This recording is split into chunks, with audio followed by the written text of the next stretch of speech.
Les grands remplaçants. C'est un Français? Ça, je ne sais rien. Sur la photo, il n'avait pas porté son drapeau. Avec Jamil Le Schlag. Monsieur Le Schlag? Non mais comment... Oui, ça s'appelle comme ça. Jamil? Tous les samedis, 18h-19h sur Radio Nova. Nova.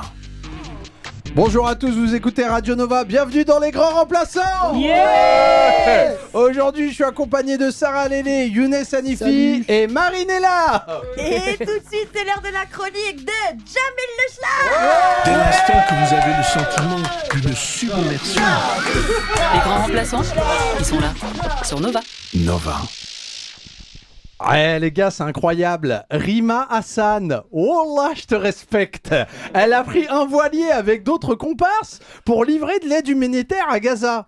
Bravo championne. Ça c'est de l'engagement. Je vois pas beaucoup de députés faire ça. T'imagines Jordan Bardella sur le rafio, un drone au-dessus de sa tête. Bah il chie dessus, j'ai envie de dire.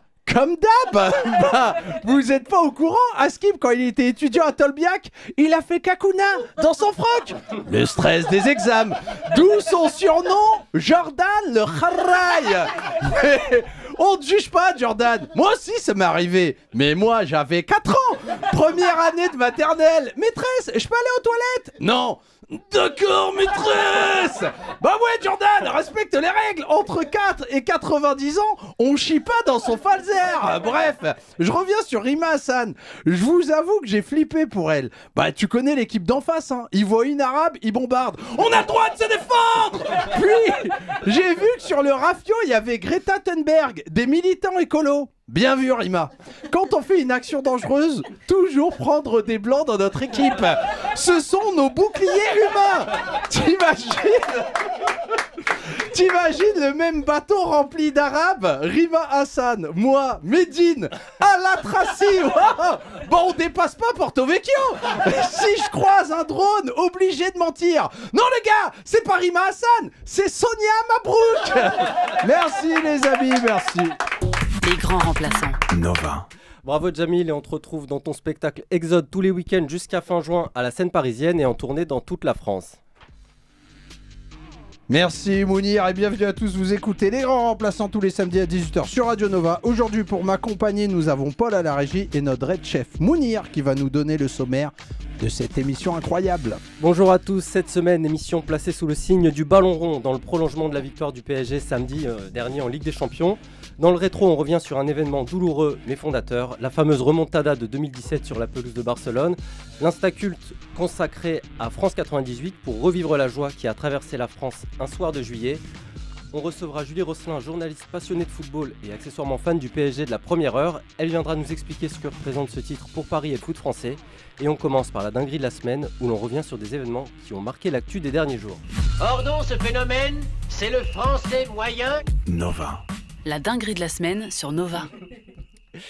Et donc, dans la dinguerie de la semaine, on revient sur la victoire éclatante de Paris sur la pelouse des Scènes de Liesse, dans le public aussi, mais aussi de la casse, un peu partout en France. Et il n'en fallait pas plus à Europe 1 pour en tirer des conclusions géopolitiques. Les Insoumis ont aussi reproché au ministre de l'Intérieur d'avoir employé le mot barbare. Un barbare, c'est le contraire d'un homme civilisé. C'était donc le mot juste, Dimitri. Aux sources de cette nuit de chaos, on retrouve la faillite de la politique migratoire, du projet d'assimilation. Ce que nous dit cette nuit de violence, c'est que le choc n'est pas seulement sécuritaire, ce choc, c'est exactement ce que l'on appelle un choc de civilisation. La civilisation Kaira, bien sûr. Tu vois, non mais c'est beau parce que en fait, eux dans leur esprit, donc si j'ai bien compris, vous me dites, hein, pour eux, donc les gens qui sont issus de l'immigration, c'est eux le peuple, ce sont nous les barbares en quelque sorte. Or, moi je suis originaire du Maroc, toi de l'Algérie, notre amie Sarah du Cameroun. Et dans nos pays respectifs d'origine, je pense qu'en termes de maintien de l'ordre, ça, c'est plus carré déjà. Voilà, moi j'imagine pas ce genre de débordement au Maroc, si je peux faire. L'histoire serait réglée assez rapidement. En Algérie, je sais pas, t'as peut-être... Non, bah en Algérie c'est pareil, c'est comme le Maroc. Déjà quand il y avait les débordements, tu te rappelles qu'il y avait Algérie-France? France-Algérie, oui, je me rappelle. Stade de France, c'était... Oui. Ah oui, quand il y a eu... quand ils ont envahi la pelouse et tout. Ça en Algérie, jamais de la vie ça se passerait. Ah oui. Concrètement, ça serait tout de suite plus carré. Eh bah, s'il y a quelqu'un qui arrive sur la pelouse, Il n'existe plus. Il était qu'il repose en paix. Au Cameroun, alors je suis jamais allé au Cameroun, alors. Ouais, ça sévit pour tout et pour rien. Je t'avoue que même souvent on dit non, n'appelez pas la police, on va s'en charger nous-mêmes. Donc vraiment, non, ça sévit très très fort. Oui, mais déjà les parents, Ouais. moi, mes parents non, en termes sérieux. de sécurité, C'est clair. c'est vrai que. C'est clair. c'est carré. Ils te niquent ta race. Oh. N'ayons pas peur de le dire. N'ayons pas peur. Moi, j'ai un souvenir, je sais pas, il y a quelques années à l'époque du meurtre de Naël, il y avait pas mal de vidéos qui circulaient, il y avait des jeunes Kaira, qu'on le dise quand même, on déteste ces jeunes qui cassent gratuitement. C'est ça qui fout la haine. Parce que tu casses un magasin pour récupérer des sacs Louis Vuitton. Il y a de l'entrepreneuriat derrière, tu vas les vendre. Il y a un business plan. Il y a un projet. T'attaques une banque. Il y a un projet politique derrière, si je peux me permettre. Mais là, tu casses la terrasse d'un restaurant. C'est pas cool, le gars, il galère. Mais on va te niquer, sale chien. Un Vélib. Un Vélib. Oh, m'en parle pas. Oh, quand moi je vois des jeunes, des fois, ils essaient de prendre un Vélib. Ouais. Non, je les tape. Mais non, t'as bah raison. non. T'as raison. J'appelle pas la police. Je les frappe directement. Tu prends la responsabilité. Non, et il y avait une vidéo, je sais pas si vous vous rappelez de cette vidéo, où il y avait un mec, donc un jeune de 13 ans pendant les émeutes là, c'était quelle année, Mounia? C'était il y a 3 ans maintenant. Ouais, c'était à 3 ans, je crois. Et après le meurtre de Naël. Et c'était il y a 2 ans, pardon. Voilà, il y a 2 ans. Et donc il y avait un jeune, il avait 13-14 ans, il commence à piller. Et son daron, qui a à peu près 45 ans, donc c'est une ancienne Kaira, c'est pas un vieux. Il est encore présent, tu vois. Et il a vu son fils sur TikTok. Ah, il l'a pas mis dans le... Il est parti le chercher. Dans la manif, émeute, il l'a mis dans le coffre. Ouais, je l'ai vu. Mais après, tu recommences pas. Non. Mais j'applaudis. Bien sûr. Bravo. Un modèle d'éducation positive Montessori. C'est génial. Mais on est habitué à ce genre d'image depuis 2005 finalement de débordement avec les plus premières grandes émeutes d'ampleur. Et à l'époque, il y avait un homme qui avait résumé tout ce sentiment autour de cette casse aveugle et le désarroi que ça entraîne. Moi j'ai mis ma voiture éclatée, les 4 pneus brûlés, machin, truc. Avec un texte nique ta mère Sarkozy. Mais c'est pas Sarkozy qu'on a niqué, c'est moi. Bravo, mais je pense que là tout est résumé dans cette histoire. Parce que derrière la casse, il y a un projet normalement derrière. Il y a un truc. Quand il y a un pillage par exemple à New York en 77 quand il y a eu le grand blackout. Ouais, j'avais 14 ans à l'époque. Ben, finalement ça a débouché sur le développement du hip-hop. Alors explique en fait, qu'est-ce qui s'est passé en 77 grosse coupure de courant à New York. D'accord, donc New York dans le noir. Dans le noir, donc les gars ils se disent c'est le moment d'intervenir. Donc ils ont commencé. Ils ont attaqué les magasins de hi-fi et d'audio.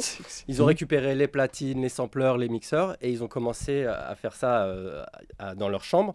Mais ils n'avaient pas les moyens de se fournir, de les acheter au prix du marché. Ouais. Et donc le fait que tous ces appareils aient circulé après, dans le South Bronx dans toute la zone, ben, ça a permis l'émergence. C'est grâce au final à une belle émeute. Voilà, avec un projet derrière, on va dire artistique, culturel. Ça aurait pu être financé par la mairie de Paris. Et par Jack Lang aussi. Non, mais c'est vrai que mais il y a eu pas mal d'autres dingueries, il me semble. En fait, c'est là où on voit que vous cristallisez pas mal de choses, vous les humoristes. Oui. CNews a réussi à vous mettre dans la sauce contre votre gré. Allez, vas-y. Regardez la tête des humoristes, justement issus de l'immigration, qu'on voit sur les grands médias, y compris sur le service public. Mais ils sont dans la hargne, ils sont dans la détestation. Totalement d'accord. Il a cerné les personnes. Il a tout cerné. On est d'abord et avant tout dans la haine de son prochain. Et je dirais même, alors voilà, on va parler on parle au nom de tous les humoristes. Je pense qu'on est tous à peu près d'accord pour dire que notre première rage, elle est contre les humoristes d'abord. On se déteste tous. Bien sûr. Là, on fait style. Là, on se parle et tout. Mais on se dit, Inch'Allah, il perce pas. Je vois bien ton petit jeu avec Guillaume Meurice. Eh ben oui, l'autre jour, je croise Guillaume Meurice dans les couloirs de Radio Nova. Ouais. Je le regarde, il croit que je suis son ami. Je lui dis alors, ça se passe bien le dernier. Que de la rage, que de la haine. Non, mais c'est vrai vrai. Il y a plusieurs trucs aussi. Il y a d'autres cibles aussi.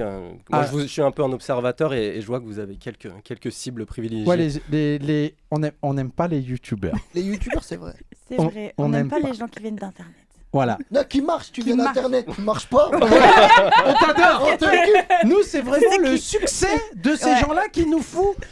Comment ? Une haine. Parce que les youtubeurs, si tu veux, en fait, ils font des vidéos sur YouTube. Et je dis pas ça parce que, voilà. Mais c'est vrai que j'ai des comptes à régler. Parce que des fois, on va jouer dans des villes. Des fois, c'est complet, on est content. Des fois, c'est pas complet. Oui. Et quand c'est pas complet, ta première question, c'est ouais, mais qui remplit ici ? Et ils te sortent un blaze. Je dis, mais c'est qui ? Il me dit, mais tu connais pas ? Il fait des vidéos dans sa chambre sur YouTube. Je dis, mais il est humoriste, ce connard. Non, c'est sa première scène. Mais lui, il est complet. Et du coup, ça fout la haine. Non, franchement. J'avoue. Et toi, tu es vraiment humoriste ? Moi ? Ouais. Oui. Et maintenant, tu es chroniqueuse aussi sur Radio Nova. C'était une insulte. Respecte-moi. Parce qu'il faut y aller, c'est ça. Ouais. Eh oui, c'est l'heure. Ouais. C'est l'heure de la chronique de Sarah Lelay. Dès l'instant que vous avez le sentiment d'une submersion. Les grands remplaçants, ils sont là, sur Nova. Nova. Et salam alaikum l'équipe. Alaikum salam. Des grands remplaçants. Bon les amis, moi je reviens tout juste de Casablanca. Donc il va de soi que je fasse genre je parle le dialecte marocain. Je place des mots en darija. Je mets des babouches pour aller à la boulangerie. Et je bois du thé avec trop de sucre. Je vis ma vie de gouer qui rentre de vacances de bled. Après je sais on n'a plus le droit de dire gouer à cause de la tracie en France. Mais bon moi je suis belge donc j'en ai rien à foutre de vos trucs. Moi je dis les gouers là-bas c'est quelque chose différent, hein. Les gouers au Maroc, c'est un truc. Première fois, je vais dans une mosquée, il y a des gouers. Et je appelle à la mosquée, je vois une gouer, elle est là. Oh, j'adore le son, c'est trop bien. Et on dirait Oudéa Castera quand elle a fait Dja. Et je dis non, c'est sérieux. En vrai, de vrai, je suis choquée. J'ai vraiment vécu ma meilleure vie au Maroc, vraiment. Et je vais pas mentir, avant de partir au Maroc, j'avais un peu peur parce que nous, on le sait, l'accueil des Noirs au Maghreb, des fois, ça peut être tendu dans des pays comme par exemple la Libye. Donc des fois, quand j'arrivais et que je voyais deux Arabes se parler et me regarder en même temps, je savais pas s'ils cherchaient mon nom ou ils négociaient mon prix. Donc j'étais plus sur un truc, on va se calmer. Bon, celle-là, elle est trash, j'avoue, mais elle est importante pour la culture. Et c'est vrai qu'au Maroc, ils m'appelaient vraiment l'africaine. Zarma, le Maroc, c'est pas en Afrique. Zarma, le Maroc, c'est un quartier à Bruxelles. Et en vérité, le Maroc, c'est l'un des pays les plus accueillants où j'ai pu mettre les pieds. Je suis très reconnaissante d'être allée là-bas. Les gens sont naturellement drôles là-bas. Franchement, j'ai jamais autant ri de ma vie. Et pourtant, je joue dans tous les comedy clubs de Paris. Donc vraiment, merci beaucoup, merci Radio Nova. Bravo Sarah. Les grands remplaçants. Nova. Bravo Sarah. Et on te retrouve à partir de septembre au Théâtre des Mathurins. Et nous, on revient après la pub. Nova. Et vous écoutez les grands remplaçants sur Radio Nova. Et c'est l'heure de la rubrique nostalgique dans le rétroviseur. Les grands remplaçants. Je crois que c'était mieux avant. Dans le rétro. Radio Nova. Dans le rétro, on ressort des archives du passé pour éclairer le présent. En mars 2017, Paris s'incline lourdement, 6-1 sur la pelouse de Barcelone. C'est un cauchemar, c'est la fameuse remontada. Qu'on en finisse, s'il vous plaît. Attention. Par-dessus. Non. Possible. C'est pas possible. C'est pas possible. C'est pas possible. Terrible. On se rappelle un peu tous de ce moment tragique, hein, vraiment. Moi, j'étais pas content. Hein. C'est vrai que en tant que footix, tu vois, qui connaît rien au foot, je sais un truc. C'est pas normal. Je sais que c'est pas normal. Mais qu'est-ce qui s'est passé, Mounir, si je peux me permettre ? 4-0 match aller. C'est ça. Trop confiant. Ils arrivent. C'est mon analyse. T'arrives à Barcelone, jamais être trop confiant. C'est pas parce que t'as gagné 4-0 que c'est fini, c'est réglé. C'est pas du tout plié. En plus, ils ont marqué un but, Paris, je crois. Oui. Ils ont marqué un but, donc et ils ont été trop confiants. Et on a tous été. Ça arrive. Moi, notamment, j'ai été trop confiant en BTS. Je me rappelle. C'est pas les mêmes enjeux. Ouais, c'est. Parle pour toi, Youssef. Si je peux me permettre. Non, moi, c'était BTS Action Commerciale et j'avais fait le BTS blanc. Donc, c'était l'oral. Donc, notre point fort. Tu vois, l'oral. Et BTS blanc, j'avais assuré, j'avais eu 19 sur 20. J'ai dit c'est bon, BTS blanc c'est plus dur normalement. Donc j'arrive le jour J, costume Armand Thierry trop grand, faux Hugo Boss parfum, pas de cravate, trop confiant. Allez, j'avais même une boucle d'oreille. Oh, tu te prends pour Cisco, bref. J'arrive sur le truc. Parce que t'arrives, tu dis l'oral, c'est mon point fort. C'est ça que je me dis, moi, en fait. Je me dis, l'écrit, je suis nul. L'oral, tu connais. Ouais. Et en fait, non. Ça a été une... Ils n'ont pas cru en mon projet. Professionnel, parce que je devais présenter un projet commercial. Et écoutez bien, mon projet commercial, en 2007, j'avais 44 ans. et j'arrive et je leur propose un projet incroyable. C'est un comedy club, c'était le début du comedy club, du Jamel Comedy Club. Ouais. C'était en 2006 le début de ça. Et moi, c'était en 2007. Donc je dis, c'est bien les comedy clubs, mais il manque un truc. La chicha. Comme ça, non mais comme ça, on va faire mes deux passions réunies dans un même endroit. Et écoute comment le don que j'avais trouvé, c'était une idée de génie. Le smoke and joke. Mais c'est génial. Smoke and joke. Le smoke and joke. Pourquoi pas? Le seul problème, c'était à Clermont-Ferrand. L'emplacement. J'ai senti tout de suite que ça. Ça n'allait pas marcher. Mauvaise étude du marché. Non, ça vous est déjà arrivé? Ils t'ont empêché d'avoir une carrière commerciale en fait. Ils Bah t'ont ouais. fermé la porte. Moi, j'ai loupé le BTS à cause de cette note. Et je suis pas là pour. J'arrête d'en parler parce que c'est. Non, je sens que ça te. Non, je me sens. Oh putain, le cœur Mais s'en bat. c'est d'une injustice parce que je l'ai loupé de 4 points. Je devais avoir. Fallait 210 pour la moyenne, j'ai eu 206 points. Horrible. Si j'avais eu. Et c'était le coef le plus grand. J'arrête parce que bon là je vais commencer à insulter l'éducation nationale. Le jury ils se sont dit, lui il faut pas qu'il rentre sur le marché de l'emploi, c'est Ouais, pas possible. lui c'est pas possible. Smoke Tu and vois. joke. Le smoke and joke.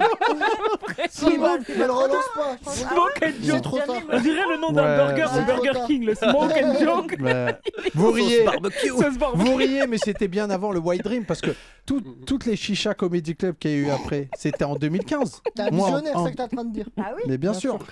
Bien sûr. Visionnaire dans l'échec. Et d'ailleurs, avant les grands remplaçants, pour tout vous dire, avant ça, je voulais faire un podcast dans une chicha. Et je voulais appeler ça le smoke and joke. Le gars, Il a essayé de placer son concept. Smoke and Non, joke. c'est un concept. Et je vais le déposer parce qu'ils vont me le voler. Ils vont me le Non, voler. faites le voler. Ne le dépose pas. Quand même, ils habillent. Est-ce que ça vous est déjà arrivé, vous, un moment soit trop confiant ou soit pas assez et du coup vous avez fait une remontada Prudence, ouais. Ou- Ouais. Juste sur là- scène peut-être. Ouais, sur scène. En stand-up, on peut avoir toujours ces moments de confiance. Et tu fais un strike, t'as une semaine de ouf. C'est vrai, en plus. T'arrives quelque part, t'es en mode vous croyez vous allez quoi? Ouais. Première blague, bide. Ouais. Et puis moi là récemment à Casablanca, justement, j'étais venue très prudente en mode ouais, il faut faire attention, il y a des trucs qu'on peut pas dire au Maroc et tout. Ouais. J'arrive, je me dis je vais les acheter quelque part et tout. Je vais dire salam alaikum ou Soudal Atlas qui veut dire Petit bonjour les lions de l'Atlas. Ouais. Ce qui est très bizarre De de dire ça. Tu rentres à la Bonjour, cigale. bonjour. Les coques. les coqs de Français. Bonjour. Et voilà, je suis arrivé et vraiment j'ai vu dans leurs yeux, ils se disent pourquoi tu fais la guerre? Vraiment, parle français comme tout le monde et tout. Mais du coup voilà, mais après sinon carton, mais c'est vrai que je suis arrivé avec trop de prudence et là j'ai eu un but sur la première blague quoi. Ouais, mais c'est ça. Soit trop confiant, soit pas assez. Est-ce que toi t'as déjà récupéré une salle? Non, mais sur la confiance, moi j'ai déjà eu. Je trouve c'est horrible la phrase.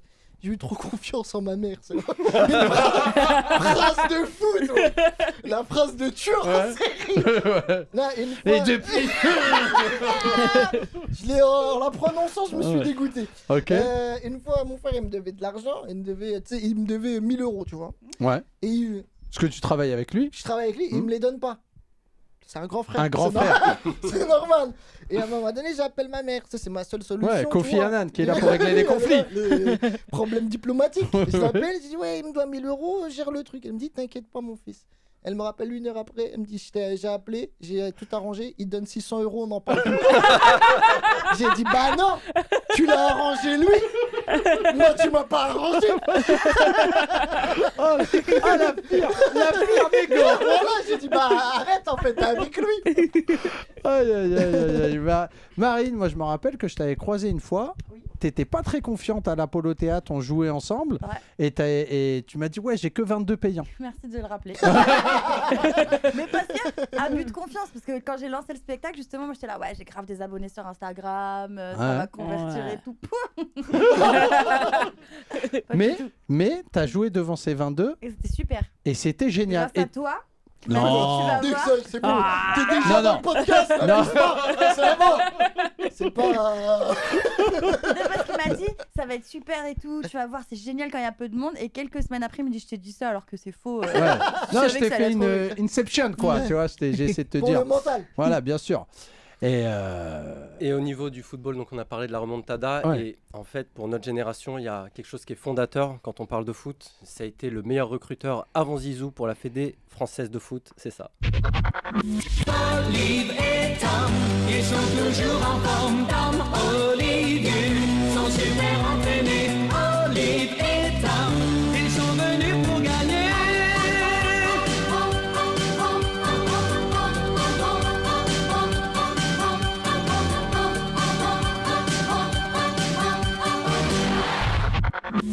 Génial, génial. Ah, ça nous a rendu fous ce dessin animé. Je sais pas si vraiment, comment dire, parce qu'avant il y avait 6 chaînes, tu sais, je parle comme les boomers. Bah non, on avait 6 chaînes. En noir et blanc. En noir et blanc. Nous à Vichy, on captait pas M6. Et je me rappelle, en gros, Olivier Tom, c'est donc Olivier Hatton, c'est le personnage principal, et en fait il survit parce que quand il est petit, genre il a 1 an, il marche et son père lui offre un ballon de football et il se balade dans la rue, tu sais, ils sont au Japon, ils en ont rien à foutre, tu vois. Il marche comme ça et il y a un poids lourd qui le renverse, mais vu qu'il a son ballon sur lui, il rebondit miraculeusement et il est sauvé par le ballon. Donc du coup, le ballon c'est son meilleur ami et c'est ça, on va dire. C'est le pitch de la série. Et il commence le foot. Et après il commence le foot, tu vois. Tennis. Et... Voyons Marie, c'est évident. Obligé de faire. Il fait du volley. Non, il a fait du volley. En fait, après, il a fait une transition. Il s'est appelé Jeanne. Et c'est devenu Jeanne et Serge, bien sûr. Ah non, c'est. Ouais, que des personnages de fou. Tu peux nous faire un éclairage sur un des personnages? Ouais, bah, moi, je dirais Mark Landers, qui est mon personnage qui est un peu le méchant, on va dire. Bah, déjà, il est marocain. T'as vu comment il est bronzé? Il s'entraîne au bord de la mer à Al Jadida, parce qu'il y a les plus grosses vagues. Il s'entraîne pour faire le tir du tigre. Tu vois, et il tape des grosses frappes et tout. Oh, vous connaissez rien. Non, mais je vous regarde. Je sens que vous connaissez rien, que vous n'êtes pour votre une bande de génération, ringards. c'est tout en ligne gratuit sur YouTube. Ah ouais. Vous pouvez le voir quand vous voulez. Vas-y, on va Avec checker Roberto ça. Cedinho et une spéciale pour Danny Mello et le coach de Mark Landers. Allez, j'arrête parce que là, je sens que je vous ai perdu, bande de ringards. Et je crois que c'est l'heure de la chronique de notre amie Marine, enfin de la lettre de Marine. Alors on applaudit s'il vous plaît, Marine est là. Un maximum. Dès l'instant que vous avez le sentiment d'une submersion, Les grands remplaçants, ils sont là, sur Nova. Nova. Cher amoureux, je t'écris cette lettre car je t'ai bloqué sur Instagram suite à la victoire du PSG. Tu ne m'as pas prise au sérieux et tu m'as répondu par un emoji mort de rire, mais j'étais sérieuse quand je te disais que j'avais envie de te monter en l'air. Pardon, à force de côtoyer Younes, je deviens nerveuse. Quand nous sommes allés au Parc des Princes pour la Saint-Valentin, je n'ai rien dit. Après tout, c'était quand même un beau moment passé avec toi, et il aura fallu attendre le 2-0 de Barcola à la 70e pour que tu me dises que tu m'aimes. Même si je ne sais toujours pas si c'est à moi que tu parlais ou à Barcola. Mais depuis maintenant une semaine, je laisse passer beaucoup de choses. Les stories avec des cœurs sur Dembélé, je n'ai rien dit. La story Marquinhos, l'homme de ma vie, je n'ai rien dit. Mais quand samedi dernier, tu as écrit en story 2 points, ouvrez les guillemets, c'est le plus beau jour de ma vie, fermez les guillemets, j'ai vrillé, oui. Comment ça, le plus beau jour de ta vie? Ce plus beau jour de ta vie, ce coucher de soleil au camping avec en fond sonore une reprise de James Blunt à la flûte de Pan. Vraiment, tu connais rien au bonheur. J'ai donc pris la décision de t'appeler. Quelle ne fut pas ma surprise quand tu m'as dit mais mon cœur c'est moi, alors que je demandais à cet enfant qui pleurait au téléphone, on l'a fait, de me passer mon copain. Quand je pense que tu n'as même pas versé une larme à l'enterrement de ma grand-mère parce que tu connais, les hommes ont pleuré de l'intérieur. Quand je me suis moquée de toi, tu m'as dit tu peux pas comprendre, je l'ai supporté même quand personne ne croyait en eux. Ah, tu veux dire comme moi avec ton projet de bar chicha bibliothèque dans le 18e. L'histoire cachée. C'est faux. J'étais quand même très soulagée que tu n'avais pas fêté ça sur les champs. Pas que j'ai peur pour ton intégrité physique, non, car j'aurais aimé que tu te fasses bien gazer la gueule par un CRS bien européen, bien BFM TV. Mais j'avais peur de voir une vidéo de toi en train de caillasser la voiture d'une femme qui passerait par là. Footlocker, bon, mais elles ont fait quoi ces femmes? Oh, juste être des femmes dehors un soir de victoire du PSG, je suis bête. Une euphorie cette victoire, oui, mais à sens unique où les femmes doivent encore se faire petites ou accepter les risques. Dire que les mecs qui ont fait ça seront mariés à des êtres humains un jour. Bref, je dois te laisser. Il faut que j'aille filmer Momo Eni traverser les Champs-Élysées le fiac à l'air. Les grands remplaçants. Nova. Bravo Marine, et on te retrouve à partir de dimanche à Bali, où tu vas profiter pleinement de ton statut d'intermittente du spectacle. Et on est de retour sur Radio Nova et c'est l'heure de l'instant culte. Nova. Les grands remplaçants. L'œil du tigre, mec. L'instant culte sur Nova. 12 juillet 98, Stade de France, le pays chavire de bonheur après sa victoire contre le Brésil. Au micro, un Thierry Roland qui saisit l'état d'esprit du moment. Voyez ça, l'équipe de France est championne du monde en battant le Brésil. 3-0, 2 buts de Zidane, 1 but de Petit. Je crois qu'après avoir vu ça, on peut mourir tranquille. Enfin, le plus tard possible, mais on peut. Ah, c'est superbe. Quel pied. Ah, quel pied. Oh putain. Oh là là là là là là. Non, mais je pense qu'on a tous envie de chialer. Peut-être à part notre amie Sarah qui est belge, Là, donc, pour le coup. qui en a rien à foutre en fait. Aucune émotion. Aucune émotion, je l'ai vu, elle pensait à son remplissage de ça. Tu vois. Donc non, mais c'est vrai que moi je me rappelle Thierry Roland, énorme facho, si je peux me permettre. Enfin, conservateur. Je sais pas, je parle sous le contrôle de notre invitée Julie, qui acquiesce quand même. Hein, tu vois. Et on va dire assez conservateur, qui a fait quand même des dérapages un peu. Attends, c'était les années 80. c'est France-Sénégal. Ouais, France-Sénégal, Patrick Vieira. Qui est d'origine sénégalaise, mais qui joue pour la France. Patrick Vieira. Il a dit quoi, Thierry Roland? Qui se bat ou qui joue contre ses cousins. Comment il commente quoi. Ouais, c'est un commentateur. C'est dans le match. Ouais, mais c'est pas grave. Tu sais pourquoi? C'était le vivre ensemble. D'accord. 12 juillet 98 jusqu'au 11 septembre 2001. 3 années magnifiques en France, qu'on a rebaptisé les Trois Glorieuses d'ailleurs, où il y avait... C'est vrai parce que c'est vraiment les attentats qu'on fait. Non mais c'est... Bon... Non, on fera un épisode spécial Ben Laden. Une saison. On a dit en septembre 2001, oui, c'est vrai, mais tu viens casser le délire. Nous, on est dans l'émotion là. Non, me lance pas sur le septembre 2001. Peut-il vraiment exister? Ouais, ça y est, ça commence. Non, mais c'est vrai que ces 3 années, il se passe beaucoup de choses dans la société française. Oui, dans la société française, c'est vrai que... Mais c'est vraiment l'âge, pour moi, l'âge d'or des Arabes, on va dire, en France, parce qu'il y a quand même, je sais pas si vous vous rappelez, vous êtes peut-être un peu jeune, du rail. 1, 2, 3 soleil. Ah oui. 1, 2, 3 soleil, en prime time, sur TF1. Cheb Khaled, Rebou, Abdelkader Boualem qui chantait ça. Et genre, génial. Ouais. Jacqueline dans le Vaucluse, Abdelkader. Khaled, Aïcha, le gros tube. Écrit par Jean-Jacques Goldman. 98, en fait, Zizou avec ses 2 buts. Alors, qui avait dit ça? Qui avait dit il a aboli le racisme? Je crois que c'est Jamel Debbouze, si je dis pas de bêtises, et qui dit il a aboli le racisme pendant 48 heures. C'est vrai. Beau. C'est vrai, c'est beau. C'était.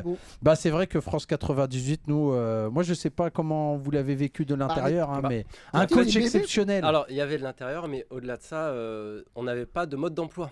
Oui, parce qu'on sur la célébration. La première fois. Ouais. Première fois qu'on gagne la France. On n'a jamais gagné de notre vie. On n'a jamais rien gagné. Maintenant, je vois, c'est normal et tout. Mais avant, on gagnait rien. Et du coup, on savait pas comment réagir.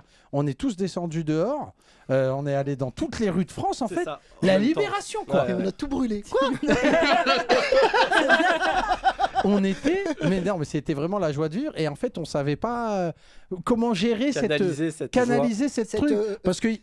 il y a eu des débordements. C'était pas comme maintenant, on va pas se mentir, mais il y a eu des débordements de joie. Hein, oh, tu piétines un CRS. C'est normal, c'est la France qui gagne. C'est la célébration. C'est la France qui avance. Non, mais il y avait aussi... Aimé Jacquet, ouais. Aimé Jacquet, ouais, parce qu'en fait, c'est la victoire d'un groupe et aussi d'une méthode, celle d'Aimé Jacquet, qui a amené ses joueurs à la victoire. Robert, c'est pas Zizou. Youmi, c'est pas Zizou. Petit bonhomme, là, c'est pas Zizou. Muscle ton jeu, Robert. Si tu muscles pas ton jeu, fais attention. Alors, 2 trucs. Je vais commencer juste sur le petit bonhomme. Et il faut juste respecter, je crois que c'est Bernard Diomède. Respect à Bernard Diopet parce qu'en fait il a oublié son nom je pense. Ouais, Et il a dit toi là. Mais tu fais pareil avec Oui, toi Youssef. Petit, Youssef. il m'appelle. Non mais alors tu m'as dit un truc, je sais pas si c'est vrai. Bah, c'est vrai. Déjà, sur le tu jeu. me vexes en commençant par je sais pas si c'est Ah, vrai. excuse, Déjà. excuse. J'ai rencontré Lilian Thuram à D'accord. Tignes Allez, avec. c'est faux. Déjà Fin il de ment. l'anecdote. Parce qu'il y avait une soirée avec tous les gagnants des Jeux Olympiques de cet été. Bien sûr, ils m'ont invité. C'est normal. Évidemment. Logique. Et Lilian Thuram, il a dit, en gros, quand Aimé Jacquet il parle à Robert Pires, il dit muscle ton jeu. Tout le monde a compris jeu J-E-U-X. Alors que lui. Ah non, il disait ils ont pas. compris J-E-U. Ça, c'est moi. Moi, j'ai compris. L'anecdote J-E-U-X. Chacun. Allez, continue. Faites vos jeux. Ah, ça, tu le coupes. Après, les gens, ils vont dire, ouais, il est débile. Je vais pleurer. Je connais, je suis sensible. Allez, Le- muscle et en ton plus, jeu J-E-U. À la rigueur. À la rigueur. Moi, je rajoute le X. Voilà. C'est pour moi. D'accord. Et alors qu'en fait, c'est muscle ton jeu J-E. Muscle ta ton toi. personnalité. Muscle Ah, ton toi. ton jeu. Ah, ok. Exactement. Prends des risques Ta dans présence ton... dans voilà. le groupe, sur le terrain. Exactement. C'était pas muscle ton jeu J-E. Et qui est-ce que tu penses qu'ils ont compris Bah, les non. joueurs. Bah, même moi, C'est je- la question même parce moi, que je- là aujourd'hui là déjà là tout le monde est sceptique dans le studio. Vous voyez pas tous les regards mais personne n'y croit. Pardon Younes. Ouais, mais je me suis perdu sur le X. Oui. Ah, Oui. c'est ça. T'as plus été crédible à ce moment-là quoi. Non mais moi c'est ce que moi je comprends là et mais j'essaie de faire ça un peu avec vous quand je te regarde et muscle ton jeu Sarah. Voilà, j'essaie de vous toujours dans la bienveillance mais nous on aime trop Aimé Jacquet, moi je le Ouais, kiffe. ouais. Moi il les a vraiment emmenés sur le toit du monde. Et si je peux me permettre, c'est un entraîneur à l'ancienne. Pourquoi? C'est un coach de foot et sur le terrain, il n'a pas un costume. Pourquoi? Parce qu'il est coach de foot. Il vend pas des fenêtres. Survêt Ombro. Survêt Ombro, qui parle, Kappa, je sais plus là, qui parle. Ça y est, c'est le dérapage. Putain, on était On a bien. équipé bien. L'émission vient d'être déprogrammée. C'est entendu là. Kawe Kipsta. Voilà, Décathlon. Alors, Mais donc voilà, il était en survêtement et il a un peu souffert de ce dédain de classe, notamment par le journal L'Équipe, qui l'a vraiment beaucoup attaqué lors de la préparation. Et le jour de la victoire, il leur a gardé une petite réaction. On avait été trahis par des journaux tout au long des années. Et la France a enfin vu qu'elle avait une grande équipe de France, qu'elle avait des grands joueurs et qui défendaient le maillot français. Et aujourd'hui, vous n'avez pas envie de pardonner? Donc je ne pardonnerai jamais. Jamais je pardonnerai. J'ai bien aimé. C'est bien aimé. Ni oubli, ni pardon, mon frère. Là, c'est ce jour-là, j'ai dit. Il est algérien. Je confirme. Ces jours-là, je me suis dit, confirme. non, mais franchement, cette réplique est incroyable. Non, il a raison. Hein, mais il a raison, c'est vrai qu'il Parfois, la presse peut être cruelle, quoi. Oui, moi, j'ai eu, voilà, hein, le Figaro Culture. Hein, en fait, tous mes premiers papiers, j'ai remarqué, alors que j'étais inconnu au bataillon. T'en rappelles, Mounir? Tous mes premiers paplards. T'existes pas et on veut te détruire. Et j'existe même pas. Et j'ai 800 abonnés. Ils sont là. Mais Jamil Le Schlag, c'est vraiment nul. Laisse-moi y arriver, tu vois. Et Ils ont pris de l'avance aussi. Et après, voilà, ils me disent, mais t'es pas trop présent dans la presse française et tout. Ouais, mais je préfère. Parce que si je me... Hein, génial, Younes. Younes aussi qui parfois a des rapports avec la presse. Ouais, bah attends, tous les Je sais pas où journalistes... vous allez, là, mais j'attends. Tous les journalistes qui ont vu le spectacle de Younes Hanifi, je le dis publiquement devant des millions d'auditeurs, parce que... Non, ils sont 4.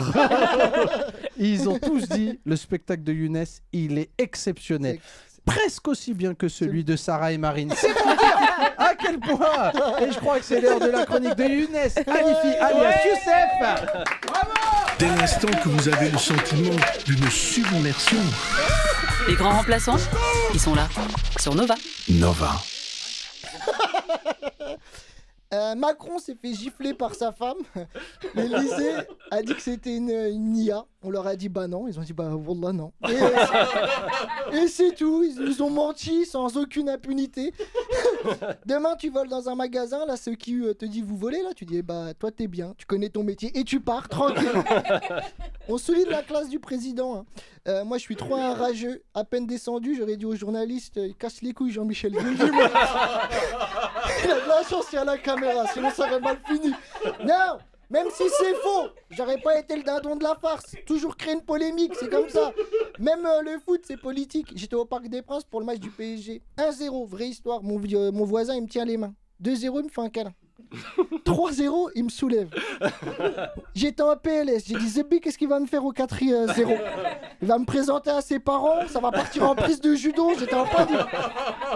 Mais c'est ça, l'euphorie, tu vois, tu contrôles pas tes gestes. Par contre, l'euphorie, ça provoque pas les débordements. Ça, c'est juste l'envie de casser. Personne n'est heureux après son bac. Il dit, bah, braquage. Ça part cagoule, braquage. Après la victoire, Macron il a écrit sur les réseaux champion mon frère. Il reprend une phrase des joueurs et les chaînes de désinformation ont dit que frère c'était un message pour la Ouma. Bien sûr, bien sûr, c'est ça. 2025, on manipule la vérité à son avantage. Si vraiment il faisait partie de la Ouma, je pense qu'il n'aurait pas félicité la victoire du PSG. Il y a d'autres priorités. Il aurait plutôt tweeté libérer la Palestine. Et il aurait surtout dit allez voir le spectacle de mon frère Younes au point virgule tous les jeudis à 20h. Les grands remplaçants. Nova. Bravo Younes, bah, tu as fait ton auto-promo et donc nous on va faire une pause pub. Et vous écoutez toujours Les Grands Remplaçants tous les samedis à 18h sur Radio Nova. Aujourd'hui on reçoit Julie Rosselin, journaliste et aussi fan du PSG. Alors on veut tout savoir, hein, comment s'est passée cette soirée pour toi, fan du club, hein, depuis après environ tant d'années d'attente. Voilà. Depuis 1200 ans. Depuis ma naissance. Voilà. Comment s'est passée cette soirée ? Alors déjà, on peut pas dire que c'était une soirée, hein, parce que tu sais, la pression est montée au fur et à mesure de la journée, de la fin de la demi. Ouais. Donc oui, ça a été un long tunnel de souffrance. Et après, tu as vraiment une différence entre ce que tu imagines vivre et ce que tu vis pour le coup. Après, moi, je fais partie de la caste des supporters entourés d'une chape de superstition. Donc, voilà. Donc moi, je vis tout à travers la superstition. Donc la première, c'est où est-ce que tu regardes le match. Donc là, tu choisis l'endroit où tu as le plus gagné. Donc moi, c'était sur mon canapé. Hein, parce qu'en fait, vous avez parlé de la remontada. Moi, il faut savoir que depuis le 8 mars 2017, qui a été une journée extrêmement noire dans ma vie, hein, très clairement. Hein, je mets décès de mon père numéro 1, remontada numéro 2. Et en fait, depuis ce jour-là, donc moi, le jour de la remontada, le soir de la remontada, il y avait plein de monde chez moi. J'habitais au Maroc à l'époque. Et j'avais évidemment invité aucun Barcelonais. Il y avait normal. Voilà, évidemment.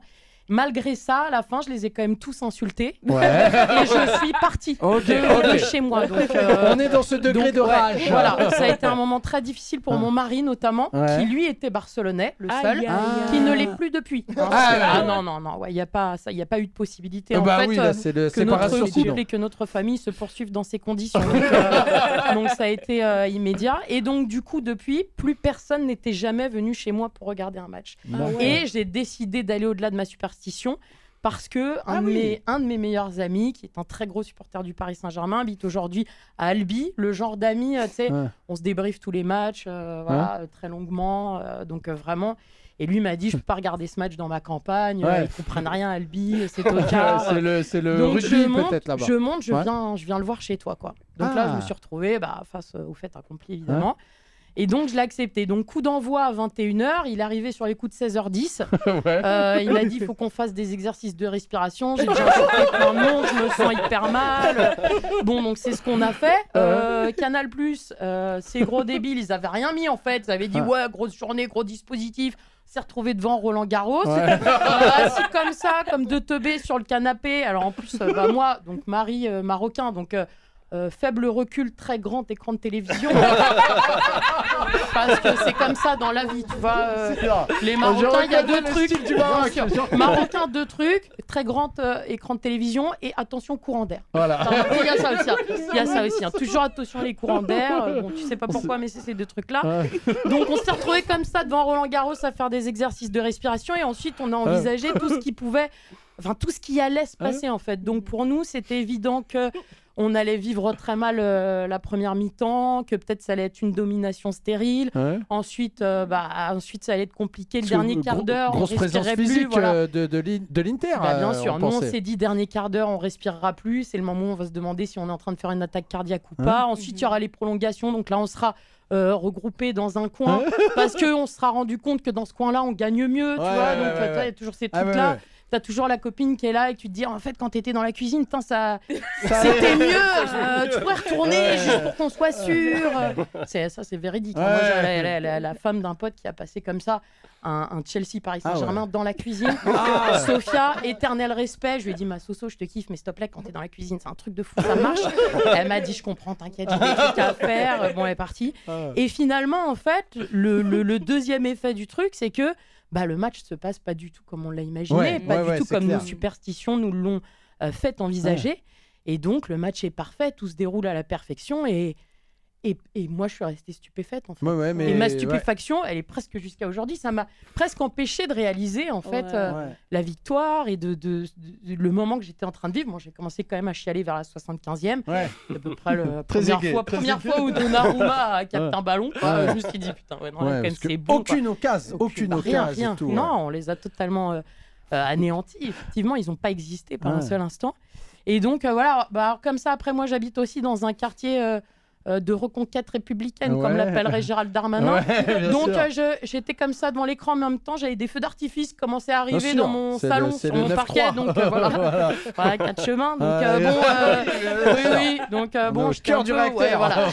Là, pareil, une autre copine qui est niçoise qui était là aussi, elle m'a dit, là, j'ai l'impression d'être dans l'antre du Paris Saint-Germain. Je lui ai dit, c'est pas la même chose. Peut-être, T'es dans l'antre du Raja de Casablanca.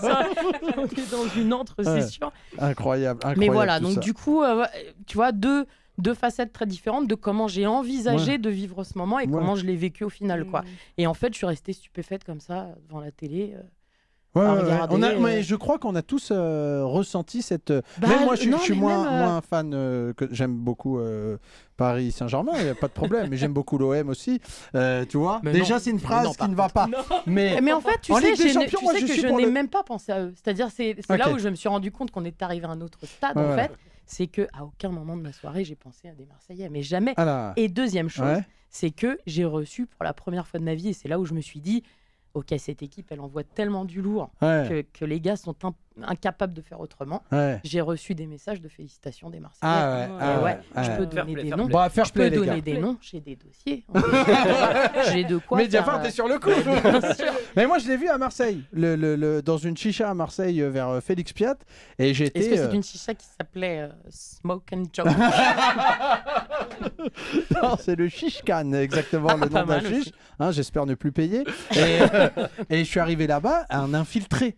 Tu sais, parce que moi j'étais quand même pour le Paris Saint-Germain. Et même si j'aime bien l'OM, mais j'étais seul. Et à chaque but, j'ai Donny Brasco. T'en rappelles? Donny Brasco, infiltré dans la mafia. T'es resté dans ta légende, quoi. J'étais là, et non, au 5e but, j'ai craqué. Au 5e but. Et alors, comment ça s'est passé? Très sympa. Ils ont dit oh putain, tiens un infiltré. Parce que mon neveu vit à Marseille, gros supporter du Paris Saint-Germain aussi. Et sa tactique en fait, il m'a dit je vais aller dans un café où il y a que des vieux. Parce que si jamais faut se faire ça, je préfère être face à des vieux. Oui, mais les vieux ils rigolent souvent. Ils vont pas te mettre une patate, les vieux, tu vois. Et jusqu'au jour où ils te la mettent. C'est ça. C'est toujours ce truc. Et alors, est-ce que cet aboutissement, ce succès, ça lave toutes les difficultés et vraiment toutes les galères que le club a pu traverser à travers ces années? Après, moi, j'ai une vision spirituelle du supporting. Et je crois qu'il faut toujours traverser ça pour vivre ce bonheur après. En fait. Les défaites préparent aux victoires, Mounir, on t'a dit. Bien sûr. Et la victoire est plus belle. Donc, effectivement, la victoire est plus belle. Est-ce qu'on l'a beaucoup attendu? Peut-être un peu trop longtemps en effet. Oui, mais en vrai, pas tant que ça. Si tu regardes une équipe qui est en reconstruction, qui a mis du temps, qui s'est trompée. Pour moi, vraiment, ce que ça lave en tous les cas, c'est plutôt les humiliations. Parce que j'avais l'impression quand même que le Paris Saint-Germain avait décidé chaque année de nous trouver une nouvelle manière de nous humilier en fait. C'est-à-dire qu'ils ont décidé, bon alors tu as eu la défaite logique, quoi, on va dire le Barça première année Laurent Blanc, t'es pas ouf, t'es pas ouf. Tu vas avoir la défaite inattendue, tu vois, le Dortmund. Dortmund, c'est inattendu. Tu viens de gicler le Barça, tu te fais taper par Dortmund, pourquoi pas, tu t'y attendais pas. Manchester, alors ça, c'est quand même, tu te fais taper par Manchester United. équipe B', Olympique de Pantin B, quoi.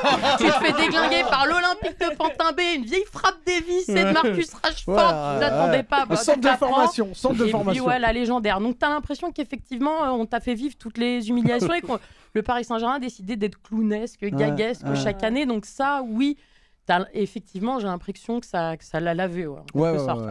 Et finalement, l'homme qui a un peu fait la lessive, c'est Luis Enrique. Ouais, qu'on aime et qu'on embrasse. Parce que franchement, bravo. Après, même s'il a fait du mal à un moment. Mais... Comment il a fait du mal? C'est lui, la remontada.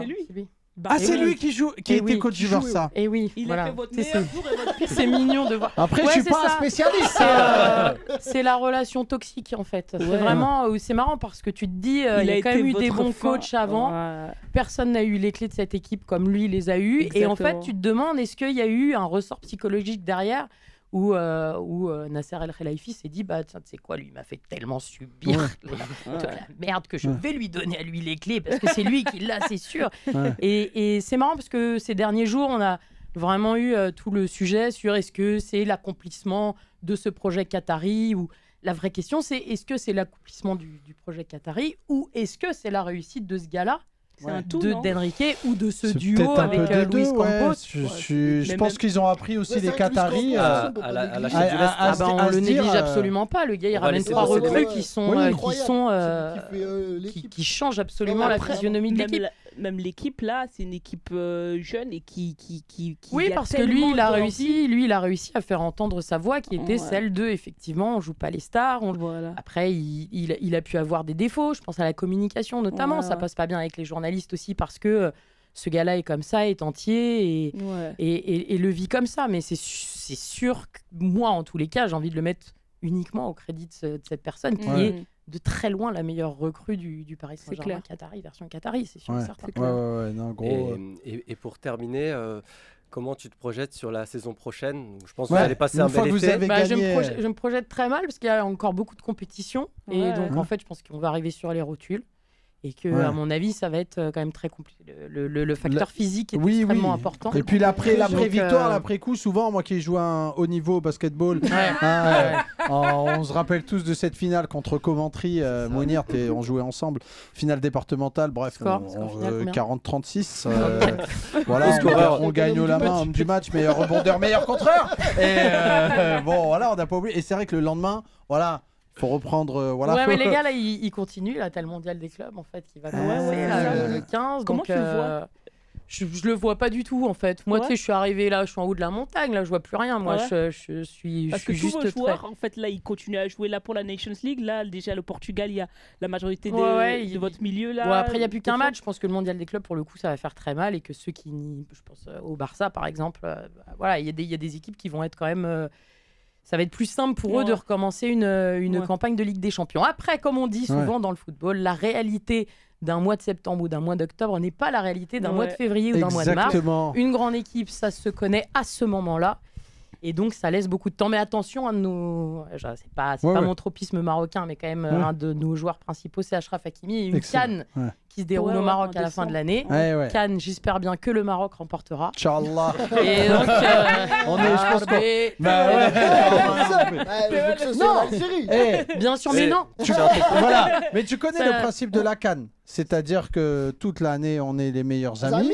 Quand il y a le match, Maroc-Cameroun, Algérie-Maroc, Cameroun-Côte d'Ivoire. Pendant 90 minutes, bien sûr. Nous sommes des ennemis, Et après ça... Notamment dans mon quartier de conquête républicaine, qui est la CAN, un moment très difficile à vivre. En termes de sommeil, c'est pas facile. Parce que ce sont vraiment, moi ce que j'appelle une vraie ferveur, parce que ce sont des pays de foot. De ouf. Tu vois, où la culture foot...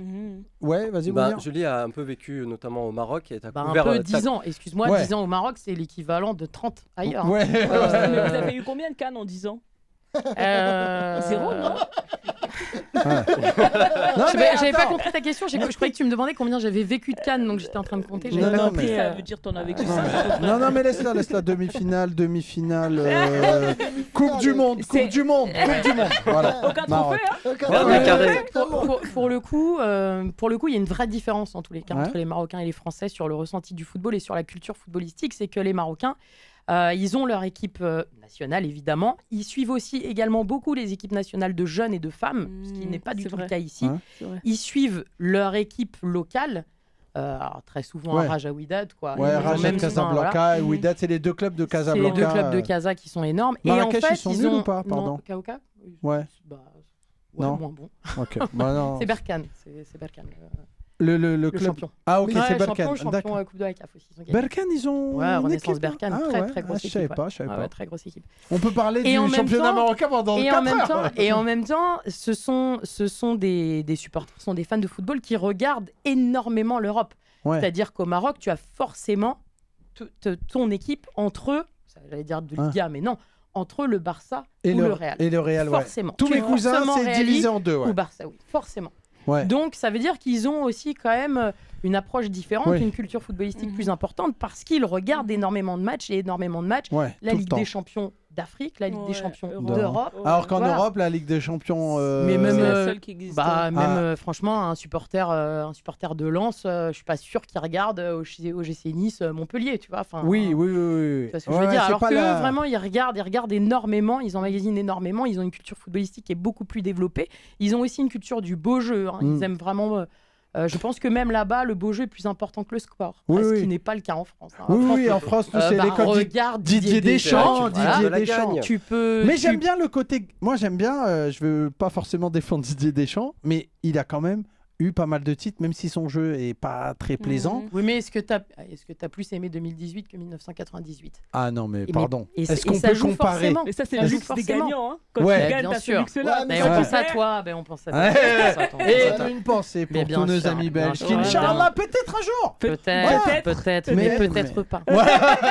Il faut. Je garde mon côté camerounais pour ça. Je vais la canne, on va essayer là. Peut-être le jour où ils seront rattachés à la France, comme le demande certains. Mais notre coach, il est français maintenant. Certains politiques là-bas. On va essayer. Ouais, bon. Merci à tous les amis, c'était les grands remplaçants sur Radio Nova tous les samedis à 18h avec Marinella, Sarah Lélé, Mounir, Paul à la régie, Seb à la vidéo, aux réseaux sociaux. On se retrouve la semaine prochaine. Inch'Allah. Les grands remplaçants avec Jamil Le Schlag sur Radio Nova.